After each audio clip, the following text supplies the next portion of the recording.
ایک اور جو ان کا اختصاص ہے اور اسلام کے اوپر ان کا بہت بڑا احسان ہے وہ غزوہ تبوک ہے۔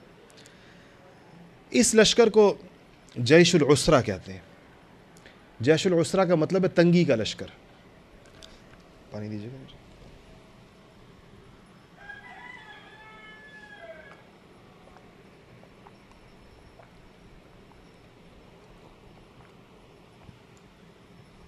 اس کا ذکر قرآن پاک میں حدیثوں میں بہت زیادہ ہے اس غزوے کا۔ اس کی بڑی خصوصیات ہے غزوہ تبوک کی۔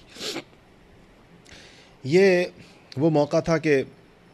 کئی سالوں کی خشک سالی کے بعد مدینہ کے اندر پھل لگے تھے، کھجوروں کے باغ لگے تھے جو ان کی معیشت کا واحد ذریعہ تھے،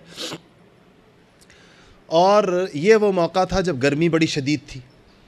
اور معیشت جو گزران بسران ہے وہ کھجوروں پر ہے، اور کئی سالوں کے بعد خشک سالی کے بعد اب خوشے تیار ہو رہے ہیں۔ کھجور جن لوگوں کو اس سے کچھ تجربہ ہے کہ ایسا پھل ہے کہ اس کو بر وقت نہ سنبھالا جائے تو اس کے بعد کچھ نہیں بچتا پیچھے، نہ وقت سے پہلے اتاری جا سکتی ہے نہ وقت کے بعد کچھ بچتا ہے، اس کا اپنا بڑا نازک سا وقت ہے اور اس کو خاص طریقے کے ساتھ اتارا جاتا ہے۔ اور مسلمانوں کی چونکہ خشک سالی رہی ہے، پہلے کھجور تو ابھی تیار ہو رہی ہے نا، وہ تو ابھی اتری نہیں ہے، اس کو تو چھوڑ کر جانے کا حکم ہے اللہ تعالیٰ کی۔ میں کل کسی کتاب کے اندر پڑھ رہا تھا کہ یہ قربانی کا لفظ ہم لوگوں نے بدنام کر دیا ہماری اصطلاح کے اندر، ہمارے ادب اور ہماری تاریخ ہے جو اب ہم لکھتے ہیں، ہر چیز کو قربانی کہتے ہیں۔ فلانے کی بڑی قربانی ہے، فلانے کی بڑی قربانی ہے، کسی نے نوکری چھوڑ دی ہم کہتے ہیں بڑی قربانی ہے، کسی نے جو تنخواہ چھوڑ دی ہم کہتے ہیں بڑی قربانی۔ کہ یہ قربانی یہ اس طرح نہیں ہے، یہ قربانیاں تھیں جو صحابہ کرام نے دی ہیں، اس کا تصور کیا جائے یہ دین کے لیے قربانیاں کیسی ہوتی تھیں۔ پھر قربانی کا مفہوم سامنے آتا ہے۔ ہم نے اپنے چھوٹے چھوٹے کاموں کو قربانی کہنا شروع کر دیا بڑے زور و شور کے ساتھ، یہ بھی قربانی ہے وہ بھی قربانی ہے، کوئی 3 دن کے لیے نکل گیا بڑی قربانی ہے، کوئی شب جمعہ پر بھی چلا جائے ہم کہتے ہیں بڑی قربانی ہے، شب جمعہ پر بھائی تشریف۔ یہ قربانی کا جو مفہوم صحابہ کیا ہے نا، کہ ان کی قربانیاں ذرا دیکھیں کہ خشک سالی ایسی ہے کہ کسی کے گھر کے اندر کچھ نہیں ہے۔ قرآن نے وہ منظر بیان کیا ہے کہ یہ لوگ جب آتے تھے حضور اکرم صلی اللہ علیہ وسلم کے پاس، جب یہ غزوہ تبوک کا لشکر تیار ہو رہا ہے تو کہا گیا کہ تیاری، حضور نے چندے کی اپیل کی ہے، صحابہ سے کہا تھا کہ مال لاؤ بھائی، یہ لڑائی ہے جو لا سکتا ہے۔ تو کچھ لوگ ایسے تھے جو آتے تھے حضور کے پاس کہ یا رسول اللہ ہمیں بھی کچھ دیجیے، ہم بھی ساتھ جانا چاہتے ہیں، یعنی کوئی گھوڑا دیجیے، کوئی اونٹ دیجیے، کوئی تلوار دیجیے، ہم بھی اس لشکر میں جانا چاہتے ہیں۔ تو حضور ولا علی الذین اذا ما اتوک لتحملهم، اور قلت لا اجد ما احملکم علیہ تولوا واعینہم تفیض من الدمع حزنا، کہ وہ لوگ جو آپ کے پاس، قرآن نے کچھ لوگوں کا بیان کیا کہ ان لوگوں سے پوچھ ہوگی جو بغیر عذر کے بیٹھے رہے ہیں اور ان لشکروں میں نہیں گئے،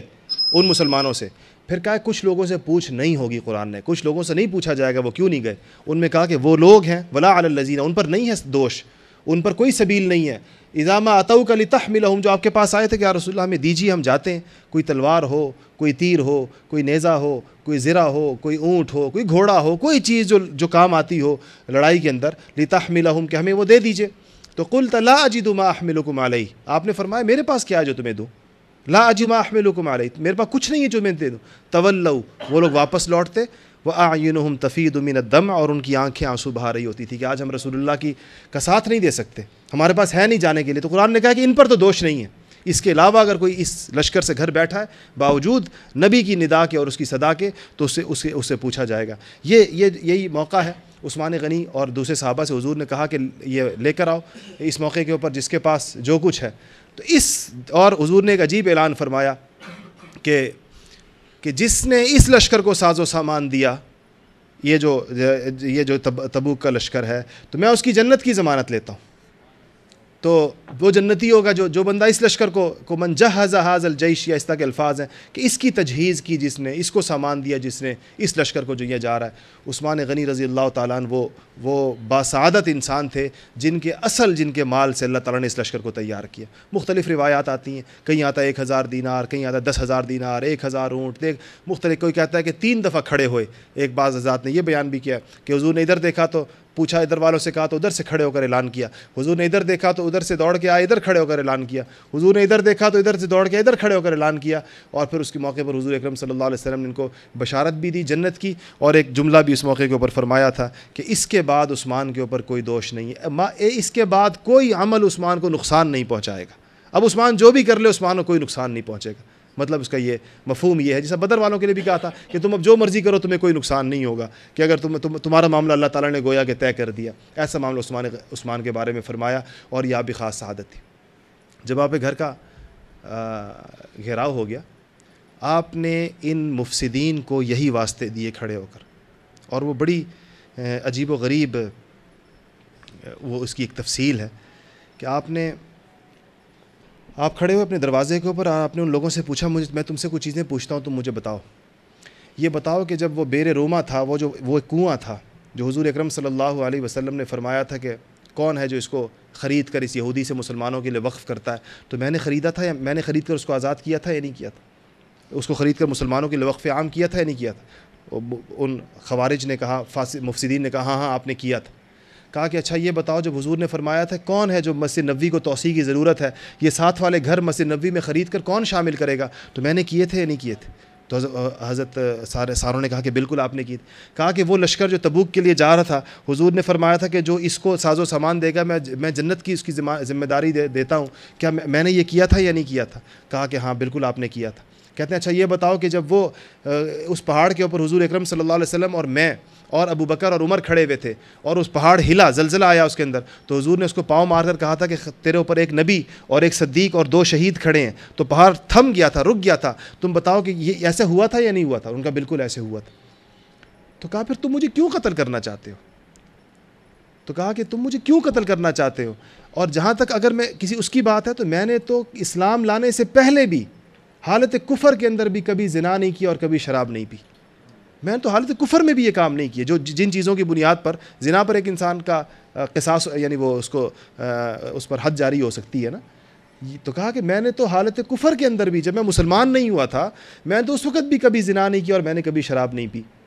تم مجھے کیوں قتل کرنا چاہتے ہو؟ یہ ان کا وہ آخری دلدوز خطاب ہے جو ان سے ہوا ہے۔ اس موقع پر وہ صحابی تشریف لائے، انہوں نے ان سے کہا کہ آپ کے سامنے 3 رستے ہم آپ کو بتاتے ہیں، یا تو ہمیں اجازت دیں، ہم ان مفسدین کا قلع کما کرتے، یہ اتنے زیادہ نہیں ہمارے سامنے ٹھہر نہیں سکتے، یا یہ اگر آپ یہ اجازت نہیں دیتے، دوسرا رستہ آپ کو ہم یہاں سے نکالتے ہیں، پچھلا دروازہ یہ آپ کے گھر کے سامنے کے دروازے پر ہے، پچھلا دروازہ وہاں سے ہم آپ کو نکال کر مکہ مکرمہ لے جاتے ہیں، وہ بیت الحرم ہے، وہاں لڑائی جھگڑا ممنوع ہے، وہاں پر آپ سے نہیں لڑیں گے۔ تیسری صورت، اگر آپ مکہ بھی نہیں جانا چاہتے، ہم آپ کو یہاں سے نکال کر شام لے جاتے ہیں، سیدنا امیر معاویہ رضی اللہ تعالیٰ عنہ کا شام کے اندر بڑا غلبہ ہے اور ان کے لوگ وفادار ہیں، اور وہاں پر حضرت امیر معاویہ آپ کا خیال رکھیں گے، ان کے لوگ آپ کی حفاظت کریں گے، شام کے لوگ۔ تو فرمایا کہ پہلی بات، تینوں کا جواب دیا، پہلی بات، ان سے تم کہتے ہو مقابلہ، میں نہیں چاہتا کہ میں مسلمانوں کے درمیان تلوار کھولنے والا پہلا شخص ہوں، کہ وہ خلیفۃ المسلمین پہلا جس نے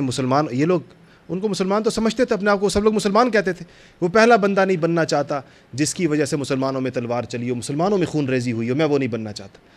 تم کہتے ہو کہ مکہ مکرمہ چلو، تو یہ باغی اور یہ مفسد مجھے پتہ ہے میرے پیچھے مکہ بھی آئیں گے، اور یہ بیت اللہ کو پامال کریں گے، یہ اس عرض حرم کو اس کی حرمت پامال کریں گے جس کی حرمت پامال کرنے سے اللہ تعالیٰ نے منع کیا ہے۔ حضور نے فرمایا تھا قریش کے اندر ایک شخص ہوگا جو قریشی ہوگا، اس کی وجہ سے اس بیت حرم کی حرمت پامال ہوگی، میں نہیں چاہتا کہ میں وہ بندہ بنوں۔ یہ بھی قریشی تھے نا، کہ میں جاؤں گا، میرے پیچھے یہ لوگ آئیں گے اور میری وجہ سے یہ وہاں پر قتل و قتال کریں گے، اور میں وہ قریشی نہیں بننا چاہتا جس کو حضور فرما گئے تھے کہ ایک قریشی بیت اللہ کی حرمت اس کی وجہ سے پامال ہوگی۔ اور تیسری بات کہا عجیب، تو کہا کہ تیسری بات کہ تم کہتے ہو نکل کر شام چلے جاؤ، اس میں شک نہیں ہے کہ شامی وفادار ہیں اور سیدنا امیر معاویہ کی وہاں پر حکومت ہے۔ تو کہا لیکن پھر حضور کی قبر کی طرف اشارہ کیا کہ ان کا جوار اور ان کا پڑوس چھوڑ کے کہاں جاؤ، اس موقع کہ مدینہ منورہ میں حضور کے پڑوس کے اندر ہوں، تو اب یہ آخری وقت میں حضور کا پڑوس چھوڑ کر میں کہاں پر جاؤں؟ تو بس آبس اس کے بعد ظاہر بات ہے کوئی انہوں نے صورت نہیں چھوڑی تھی، نہ مکہ جانے پر تیار، نہ مدینہ سے نکلنے پر تیار، نہ شام جانے پر تیار تھے، اور نہ باغیوں کے ساتھ کسی کو ان کو قتل کرنے کے لیے کی اجازت دینے کو تیار تھے۔ پھر وہ صحابی وہ شخص داخل ہوا اندر، اور جس نے ان پر پہلا حملہ کیا، آپ نے ان کو دیکھ کر کہا، چونکہ وہ ایک بہت بڑے آدمی کے بیٹے تھے، اور تو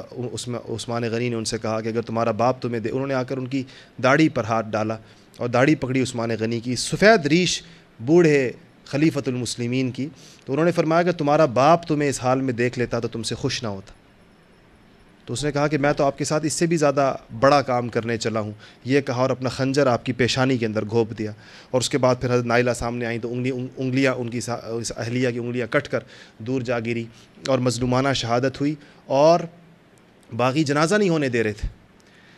17 افراد نے جنازہ پڑھا عثمان غنی رضی اللہ تعالیٰ عنہ کا رات کے اندھیرے کے اندر. پھر بقیع کے اندر دفن نہیں ہونے دیا. حضور کا جوار تو دور کی بات ہے، ورنہ ان کی قبر بھی شاید حجرہ عائشہ میں بنتی، وہ دور کی بات ہے. بقیع میں دفن نہیں ہونے دیا. بقیع سے باہر ان کا اپنا ایک باغ تھا، اس باغ کے اندر لے جا کر رات کی تاریکی کے اندر 17 لوگوں نے جنازہ پڑھا. یہ وہ اس خلیفۃ المسلمین کا جنازہ ہے جس کی حکومت مراکش سے لے کر آذربائیجان تک ہے.